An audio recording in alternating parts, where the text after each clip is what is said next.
Okay ನಾವು ಹಂಗೆ ಎಲ್ಲ ಇಲ್ಲ ಇಲ್ಲ ಇಲ್ಲ ಓಕೆ ಇದೆ ಓಕೆ. ಯಾರು birthday? Happy birthday to you, happy birthday to you. ಅಪ್ಪ ಅಮ್ಮ ಮಗಳು ಹ್ಯಾಪಿ ಬರ್ಡೇ ಟು ಯು.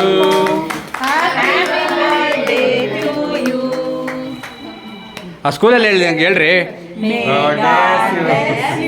ಅದು ಹೇಳಲಿಲ್ಲ ಅಂದರೆ ರಿದಮೇ ಚೇಂಜ್ ಆಗ್ಬಿಡ್ತದೆ.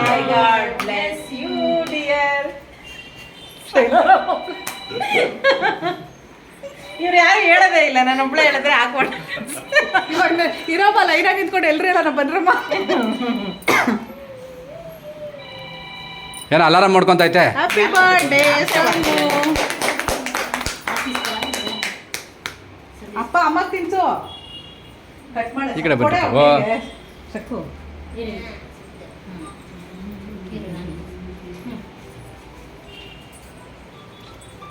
ಹಾಕಿ ಹಾಕಿ ಹಾಕಿ ಹಾಕಿ. ಇರೋ ಇರೋ ಅಪ್ಪ ಬನ್ನಿ. ಕಾಲ್ ಈಗ ಫಸ್ಟ್ ಸಮ್ಮಗೆ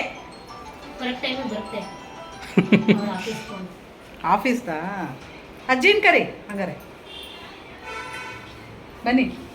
ಇಲ್ಲಿ ನೋಡಿ ಇರಲಿ ಆ ಕಡೆ ನೋಡೋ, ನಾನು ಈ ಕಡೆ ಫೋಕಸ್ ಮಾಡಿದ್ದೀನಿ. ಹಿಂಗೋಗಿ ಹೆಂಗೆ ಬನ್ನಿ, ಈ ಕಡೆಯಿಂದ ಹೋಗಿರಿ ಎಲ್ಲರೂ ಅಷ್ಟೇ. ಅಜ್ಜಿಗೆ ತಿನ್ಸು. Are you happy? ಈ ಸತಿ ಚಿಕ್ಕಿದ ಪ್ರಾಬ್ಲಮ್ ಇಲ್ಲ. ಓಕೆ ಯಾಕೆ? ಸಲ ಇಬ್ಬರಿಗೂ ಸೇರ್ಸ್ ಮಾಡ್ತಿದ್ರು. ಹ್ಞೂ ಅದಕ್ಕೆ ಕ್ವಶನ್ ಮಾಡ್ತಾ ಇದ್ಲು. ಸಮ್ಮಗ್ ಸಪ್ರೇಟ್. ಸೆಪ್ಟೆಂಬರ್ ಇದ್ದಕ್ಕೆ ಚಿಕ್ಕಿದೆ ಅವಾಗ ಸೆಪ್ಟೆಂಬರ್ಗೆ ಪಾಪ ಮತ್ತೆ ಅವಳಿಗೆ ಬರ್ಡೇನೆ ಮಾಡ್ತಾ ಇರ್ಲಿಲ್ಲ ಇವರು. ಇವಳಿಗೆ ಮಾಡಂಗಿಲ್ವಂತೆ. ಇವಾಗ ನಾವು ಹೇಳ್ಬಿಟ್ಟು ಮಾಡಿಸ್ತಾರೆ. ಏನಕ್ಕೆ ಮಾಡಕ್ಕೆ ಅಲ್ಲ ಅವ್ರ ಪದ್ಧತಿ ಇಲ್ಲ, ಮಾಡಂಗಿಲ್ಲ. ಅವಳ ಬರ್ಡೇ ದಿವಸ ಸುಮ್ಮನೆ ಏನೋ ಮಾಡ್ತಾ ಇದ್ರು. ಯಾರಿಗಿಲ್ಲ ಅಂತ ಪದ್ಧತಿ ಬರ್ತಡೇ ಏನೋ ಇವರು ಇದರಲ್ಲಿ ಪಾಪ ಪಡಂಗಿಲ್ಲ. ನಮ್ಮ ಈ ಸರಿ ನಾನು ಚಿಕ್ಕಿ ತಿನ್ಸ್ಬಿಡಿ. ಯಾರು ಫ್ರೀ ಇದಾರೆ ಕರಿಯಮ್ಮ, ಬರ್ತಾರೆ ಅವ್ರೇನೋ ಮಾತಾಡೋ ಫೋನಲ್ಲಿ ಇದಾರೆ. ಸೆಕೆ ಆಯ್ತಲ್ಲ ಸಿಕ್ಕಾಪಟ್ಟೆ. ಅಪ್ಪ ಬಂದಿಲ್ಲ, ತೆಗಿತಾವ್ರೆ ಬಿಡು.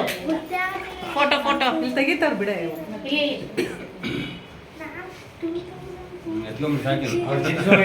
ಇಡಪ್ಪ. ಫೋಟೋಗೆ ಪೋಸ್ ಕೊಡ್ತಾರೆ. ಊಟ ಚೆನ್ನಾಗಿ ಬರ್ಬೇಕು ಅಂತ ಅವಳು ಇವತ್ತು ಫುಲ್ ಜೋಶಲ್ಲಿ ಇದ್ದಾಳೆ ಅಲ್ವಾ? ಬೆಳಗ್ಗೆಯಿಂದ 3 ದಿನ ಆಯ್ತು ಅವಳು ಜೋಶಲ್ಲಿದ್ದಾಳೆ. ಹಾ ಪಾಪ ಎಂಜಾಯ್ ಮಾಡ್ತಾಳೆ. ತುಂಬಾ ಜೋಶಲ್ಲಿ ಇರ್ಬೇಡ, ಆಮೇಲೆ ಏನಾದ್ರು ಏನು ಆಗಲ್ಲ, ಫುಲ್ ಹೀಗೆ ಇರ್ತಾಳೆ. ಮಳೆನೇ ಬರಲಿಲ್ಲ. ಲಕಾಕೋ ಹೆಂಗಿರ್ಬೇಕು. ಚಿಕ್ಕಿಗೆ ದೊಡ್ಡ ಪೀಸ್. ಏಯ್ ದೊಡ್ಡ ಪೀಸ್ ತಗೋ. ಇರ್ಲಿ ಬಿಡು, ಅವಳಿಗೆ ಕಟ್ ಮಾಡಕ್ ಬರಲಿಲ್ಲ. ಬರ್ತಾ ಇಲ್ಲ. ಇರಪ್ಪ ಕೋಪ ಬಂದ್ಬಿಟ್ಟಿದೆ ನನ್ನ ಇಲ್ಲ ಇಲ್ಲ ಇಲ್ಲ ತಗೋ. ಅವಳು ಸೆಪ್ಟೆಂಬರ್ಗೆ